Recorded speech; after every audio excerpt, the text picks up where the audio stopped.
अस्सलामुअलैकुम नाजरीन, आपकी खिदमत में पेश है क्राइम टुडे न्यूज़। तेलंगाना रियासत में वक्फ बोर्ड की नई कमेटी अमल में आई है, इसके बारे में आपके क्या ख्यालात हैं? मुश्किल तेलंगाना के 3 साल गुजर जाने के बाद एक हसास बोर्ड को की जो नई कमेटी जो तश्कील में आई है, देर से ही सही लेकिन मुंतखब उम्मीदवारों को,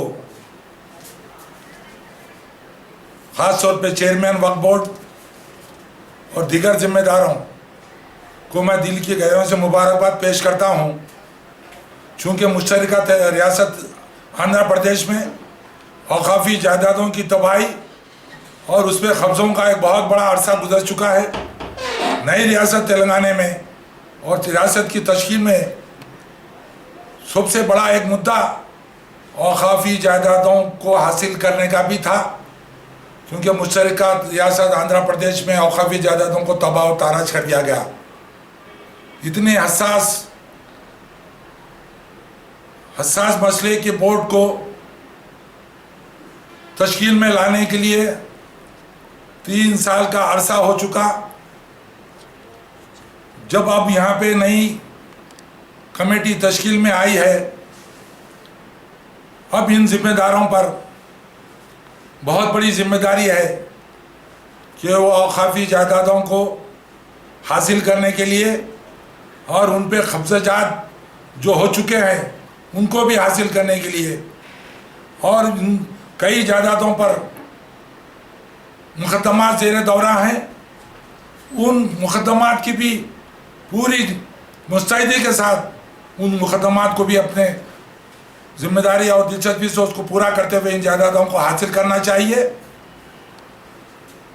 इसी दौरान मैं चीफ मिनिस्टर तेलंगाना जनाब केसीआर साहब से भी पुरजोर मुतालिबा करता हूँ कि उन्होंने तेलंगाना की तश्कील से पहले ये वादा किया था कि औकाफ बोर्ड को एंडोमेंट की तरह ही जुडिशल पावर दिया जाएगा, लेकिन इतना आज़ाद अरसा हो चुका है, औकाफ बोर्ड को आज तक उसके पावर्स, जुडिशल पावर जो होते हैं वो अता नहीं किए गए। जुडिशल पावर हासिल होने के बाद औकाफी जायदादों को हासिल करने में बहुत बड़ी मदद मिलेगी। जिस तरह एंडोमेंट के जायदादों को हासिल करने में उनमें कब्ज़ात को हटाने के लिए मदद मिलती है, उसी तरह औकाफ बोर्ड को भी बराबर मदद मिलेगी। जहाँ पे तेलंगाना की जद्दोजहद में सारे तबक़े के लोगों ने काम किया, मुसलमानों ने काम किया, दीगर तबक़ों ने काम किया और नाइंसाफ़ियों को ख़त्म करने के लिए तेलंगाना की रियासत को तश्कील में लाई गई। लेकिन 3 साल का अरसा हो चुका है, उन्होंने सीएम साहब ने कई वायदे किए थे, अब उनको कम से कम अब 2 साल का अरसा रह गया। इन वादों को पूरा करना चाहिए। तेलंगाना बोर्ड को जुडिशल पावर देना चाहिए, 12% तहफ़्फ़ुज़ात दे देना चाहिए, उर्दू को तेलुगु के बराबर उनका मुकाम दे देना चाहिए, ताकि उर्दू दां तबके को, उर्दू दां जो नौजवान हैं उनको भी रोज़गार हासिल हो चुके। और एक ख़ास बात है, शहर हैदराबाद में ऐसे कई मसाजिद हैं जिनमें सैकड़ों मलकियात मस्जिद के तहत हैं, लेकिन उसमें कई अरसे से कब्ज़े हैं और उसमें सब टेनेंट्स है। कई लोग जो कब्ज़ा है वो मलकियों पे वो इंतहाई मामूली किराया बोर्ड को देते हैं, कमेटी को देते हैं, उससे ज़्यादा 10 गुना ज़्यादा किराया दूसरे किराएदार को लेकर हासिल करते हैं। और ख़ास तौर पे हसास मकामात, हैदराबाद में कई हसास मकामात हैं जहाँ पे मसाजिद हैं और जिनकी कई जायदादें हैं और जिन पे अभी तक कब्ज़े है, जिनके मलकियों पे कब्ज़े है, लेकिन उससे आमदनी इंतहाई मामूली हासिल होती है।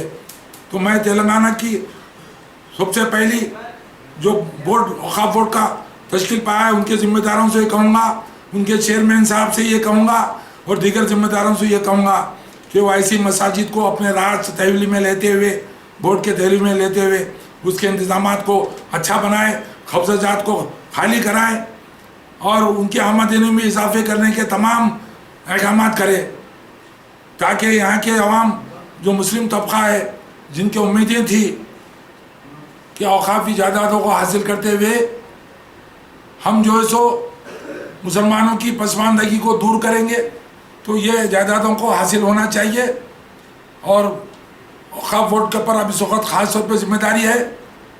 ना सिर्फ मैं बल्कि तेलंगाना के तमाम लोग, ख़ास तौर पर मुस्लिम तबका, इस नई कमेटी की तरफ उम्मीदों की निगाहों से देख रहे हैं कि वो बेहतरीन अपनी कारकर्दगी का मुजाहरा करेंगे और बोर्ड की आमदनी में, औकाफ बोर्ड की आमदनी में इजाफा करेंगे और जितने कब्ज़ेजात हैं उनको पूरी ईमानदारी से खाली कराते हुए उनको अपनी तहवील में लेके आमदनी में इजाफा करेंगे।